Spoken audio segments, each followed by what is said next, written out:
Greetings and salutations, geo-nerds. This is a new series. Each week I plan to release an audio book of chapters from Tom Petrie's Reminiscences of Early Queensland. This was written by his daughter Constance Campbell Petrie in 1904, when Tom was an old man and not long for this world, as he died in 1910 at nearly 80 years old. She was 42 when she wrote these chapters. Unfortunately, Constance was not well either, and died on the 4th of July 1926. So this week, Chapter 8. And you might as well know everything in this video is read by an AI reader, including this. So sleep well, pilgrims. Let's rock.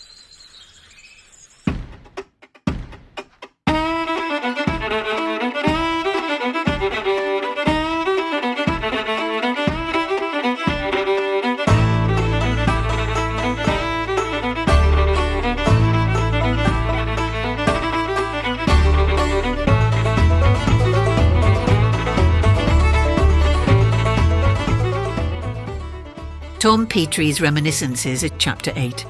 In contrast to white people, the Aborigines wore red when mourning for the dead. Black being their natural colour, it would not of course express anything as it does with us. Red was put on all over the body, even the face, and then for deep mourning, for instance, if the deceased were a brother or sister, splashes of white clay relieved the monotony here and there.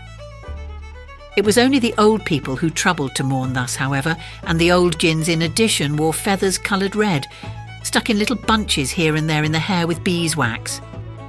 The beeswax, which was carried about in dillies, would be warmed and put on the feathers, and then quickly, where it hardened, the little bunches would be stuck in the hair with the women helping one another. The close friends and relatives would remain so adorned for a month or two, but other old people, putting on mourning, would discard it again in a few days' time. The red colouring used for mourning was not the same as that used for reddening noses. They were both got from stones, but the latter was more uncommon, and the Turrbal tribe could only obtain it by barter with inland blacks. In both instances, two stones were rubbed together, and the powder coming from them just rubbed into the skin, but the mourning colour was a dull red, while the other was beautifully bright and glossy. Red colouring was called kuchi, which, however, was the name given to any paint. When putting on white clay spanda, the natives would wet a piece well with their tongue, and so plaster it on. The yellow colouring, or purganpalum, used at other times, never for mourning, was obtained from a toadstool, Polysacchum olivaceum, which grew, strange to say, always beside a big ant's nest. My father says to his knowledge they never grew anywhere else. They were big and round, these toadstools, and were full of a yellow powder which the blacks rubbed dry into their skins. White toadstools of the same shape are common enough. For a woman about to become a wife, there was no painting up of the body. Neither was there any particular ceremony or rejoicing of any kind.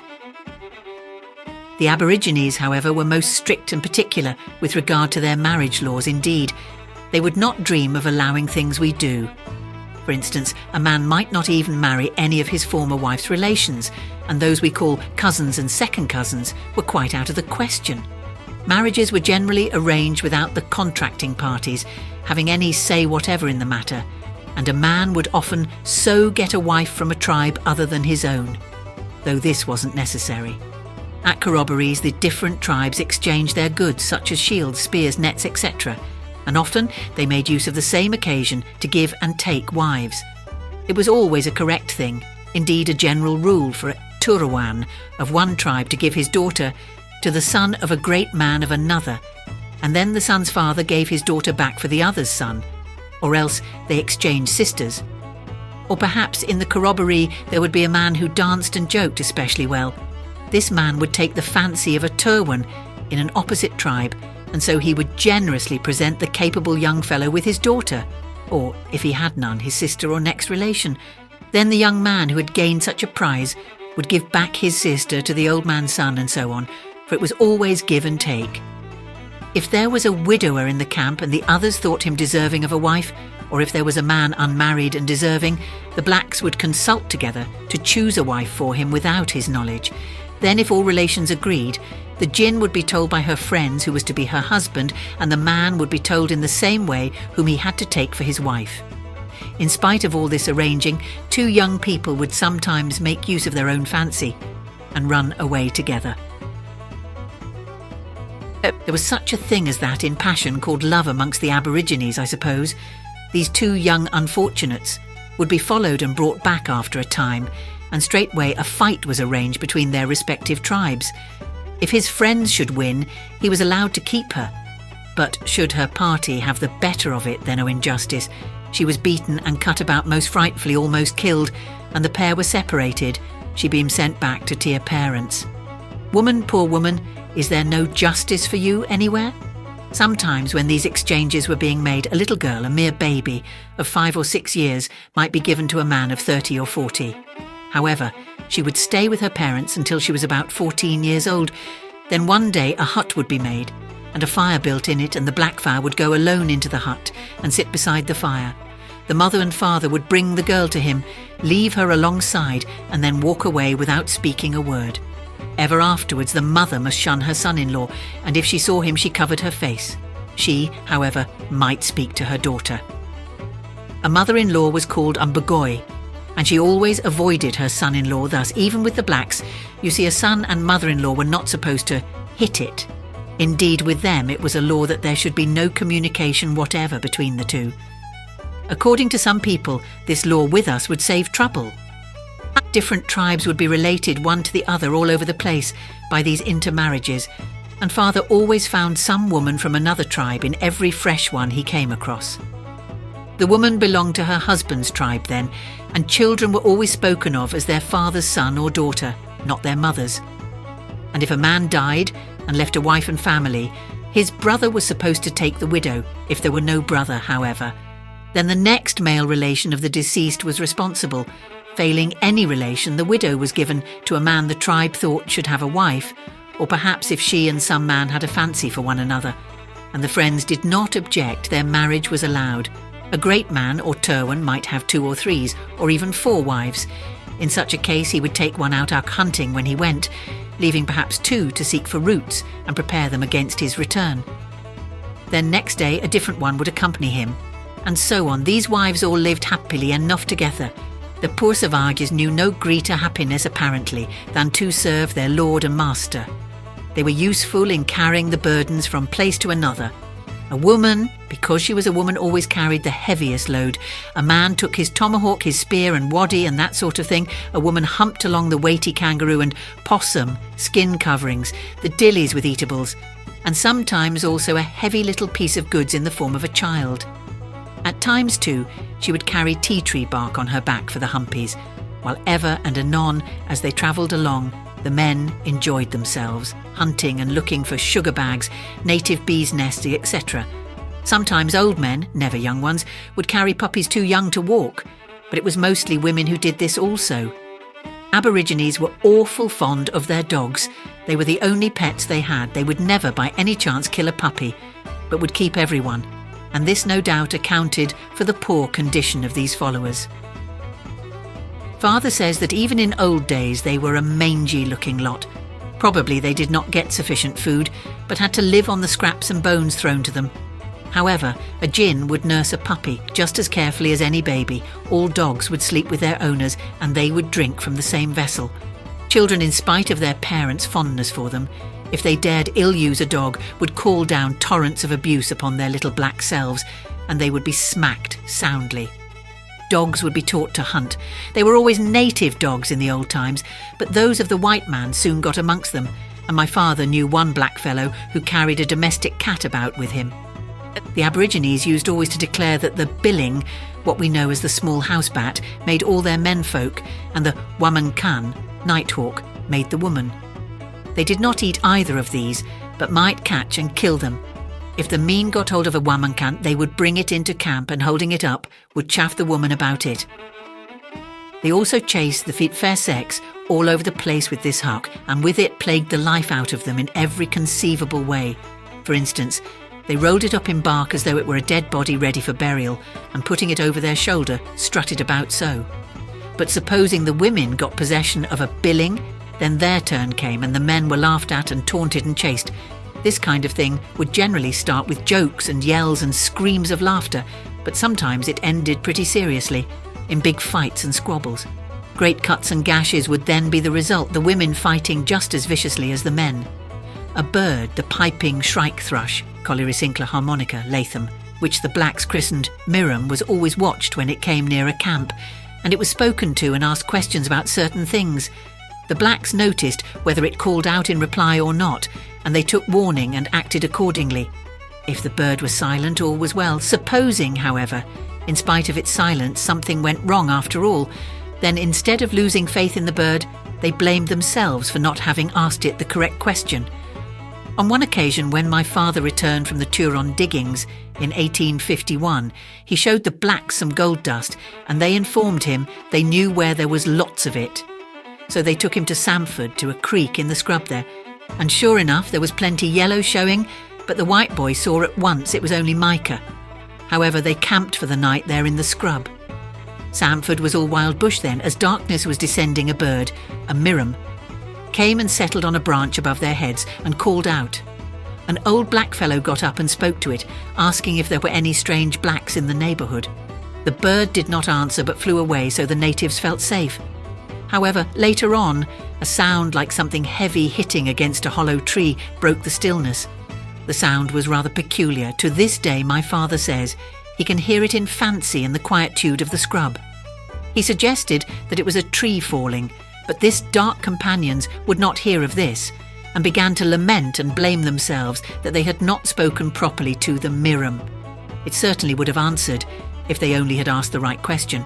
They said the sound was a strange black fellow knocking, and though it did not occur again, nothing quietened them, and one man sat up all night watching, all to no purpose though, for nothing happened.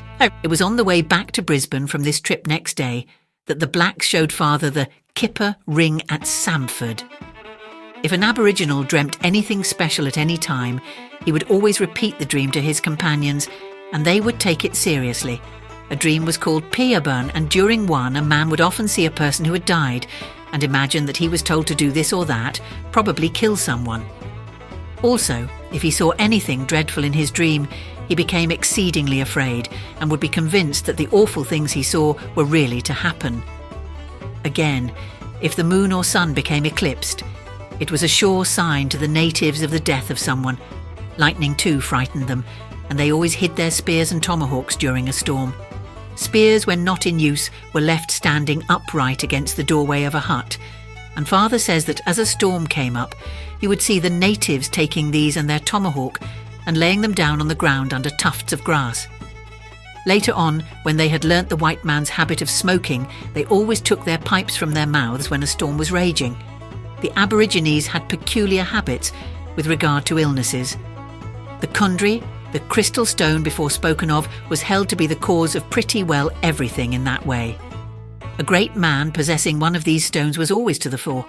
At corroborees he would come forward and, wetting his breast with his hand, would shake himself, and then, with a noise like a frog or a crow, would pull forth the string with stone attached from his mouth, amidst a great cry and wonder from the onlookers. Father has seen one of these men kneeling and sucking a sick man's body on the part where the pain was, then, rising after a time, pull the kundri from his mouth, saying he had sucked it from the sufferer's body. There is said to be power in belief, and it would seem so, for the sick man, believing his enemy's stone was removed, would feel better and probably recover. The Turwan would be cute enough not to do this if he thought the case hopeless. Another idea was, when anyone was ill, to tie possum hair string round the invalid's ankles and wrists. Father has seen a man far gone in consumption, with hair tied on thus and also round and round his body. An old gin sitting about a yard off had hold of the end of the body string, and with both hands she dipped it into some water she had ready in a picky, pot made from bark or the flower leaf of the palm, and from the water to her mouth. Constantly she did this, and so urgently that her gums bled freely with the rubbing, and the water became thick with blood she expectorated into it. The sick man, seeing this, believed the woman had taken bad blood from his body. It was a habit to let out blood in cases of swelling and bruises. The natives cured headaches in the following fashion. 2 big flat stones were procured. These were made very hot, and then one would be placed on the ground with an opossum rug over it. On this, the patient would lay his head, and the other stone would be put on top of that again with another piece of rug in between to prevent burning. There the man would lie grinning for some time until the great heat took the headache away. 2 other cures they had for headaches. One was to dive under water and stop there as long as possible, and the other was a very hard knock on the head with a waddy. The latter my father has given them many a time at their request. Often for pains, such as toothache, the blacks would burn with a fire stick, for instance, on the cheek. Their idea must have been that one pain would cure another. Flesh wounds would be washed and scraped with a stick till they ceased to bleed. Then, as mentioned, fine charcoal powder or ashes would be put on them, sometimes even only ordinary dirt. It was wonderful how splendidly they healed up under this treatment. The blacks were always very good to their sick, but they had their own ideas of kindness. If at any time a man became unconscious, to make him recover, his ears would be banged and shouted into. So long as he could hear, he was thought to be better. When my father first came to North Pine, pockmarks were very strong on some of the old men. They explained to him how the sickness had come amongst them long before the time of the white people, killing off numbers of their comrades. Pockmarks they called Nuram, the same name as that given to any wart. From this Nuram Creek near Caboolture gets its name. The scourge itself was Boogaram, and the latter was what the instrument similar to the Wobaklan was called. There was probably some connection in that they were both awe-inspiring in their way. The Boogram, which the women never saw, was no common everyday instrument, and was looked on with wonder, while smallpox was something to be spoken of in a whisper and with bated breath. After the advent of the whites, consumption took hold of the race, and where before natives lived to a good old age, one would hardly see any old people. Their remarkable freedom from sickness seemed to disappear. The natives were great believers in the curative properties of the dugong. Father has seen sick blacks, unable to walk, apparently in consumption, carried carefully to the mouth of the Brisbane River, and there put into canoes and taken across to Fisherman's Island, to where dugong were being caught. There they would live for some time on the flesh of the dugong, and the oil would be rubbed all over their bodies, and in the end they would return quite strong and well. In the early days of Brisbane, my father mentioned how he had seen this for himself to Dr. Hobbs, who was greatly interested and afterwards recommended the use of dugong oil as a remedy similar to cod liver oil, and this is how it came to be first used medicinally in Queensland. If all the old Aboriginals of Brisbane could come to life again, they would not recognise their country, the country we have stolen from them. If they went hunting in the forests, where would be their spoil? Where, indeed, would they find the forest to hunt in? Oh, how they must have loved those forests, their forests, and could they return now, their cry would surely be as despairing as that of Senoni, as Tennyson paints her lamenting the destruction of my tallest pines, my tall dark pines that plumed the craggy ledge. Never, never more would she see the morning mist sweep through them, and never more shall one of Australia's dark children see Brisbane as God made it. God made the country, man made the town. As the black hunted careless and free in those days long gone, little dreamed he of what his brother White would do. Little dreamed there was a brother White. The waters even have changed since those times. Dugong used to be very plentiful then, when there was nothing much in the way of disturbances. The blacks would catch them at Fisherman's Island at St Helena, at a place near Dunwich they called Kumpi, at Bribby Passage, and at the mouth of the Pine River. Well, folks, that's chapter 8. more soon, so keep rocking, and T-Rock's out.